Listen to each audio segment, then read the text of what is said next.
بقت لا تطاق خالص. انا بقيتش قادر افهم انت بتعملي ده. لا كده احنا اتحسدنا. ايه في ايه؟ سكوا علي ليه مسمع لحد أكرة الباب؟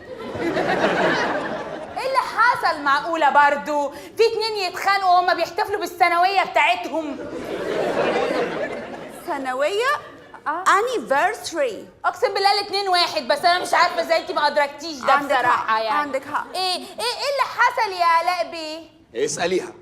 ايه اللي حصل يا هلا هانم؟ اسألي. ايه اللي حصل يا علاء بيه؟ اسأليها. لا اخلصوا انا عندي حموضة اصلا. يلا في ايه؟ انا هقول لحضرتك يا مدام اميره. اتفضل. يرضيكي احنا جايين نحتفل بعيد جوازنا والهانم عايز تطلع لايف؟ وايه المشكلة انها تطلع لايف يعني؟ ولا هو تلكيك وخلاص عشان تنكد عليها؟ ولا هو انتوا الرجالة كده لازم تنكدوا على الستات في اي مناسبة حلوة؟ شكرا مدام أميرة قوي، والله العظيم أنا من أول ما شفتك حبيتك وحسيت إن أنتي أمي.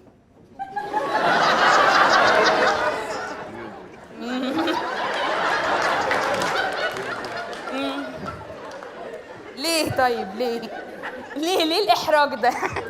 ليه؟ ما أنا محترمة من أول العرض. ليه ماسكة شخصية وقمر ومدام أميرة أيه يا لبي وعمالة ماسكة أنا شخصية. ليه عايزة تخرجيني منها؟ ليه كده بترجعيني لقديمي؟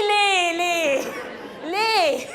سوري مدام أميرة. لا انت خليتي فيها مدام أميرة. دي مدام أميرة اهي حضرتك. اتفضلي يلا اهي مدام أميرة. ساعدنا كده الله يكرمك بس عشان ايه مدام أميرة دي هي في الحتة دي بس. دي مدام أميرة. ايوه ايه بقى؟ سوري أنا ما قلتش غير أمي. أمي يا بنت. ايه مين دي اللي أمك مين يا شعر عيرة يا لون خميرة يا رد الرد يا مصطبة هد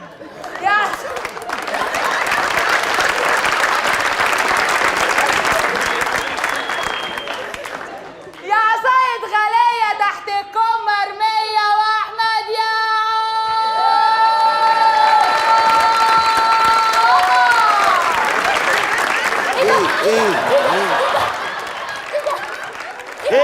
ايه مش عارفه تعملي بنت ناس ابدا.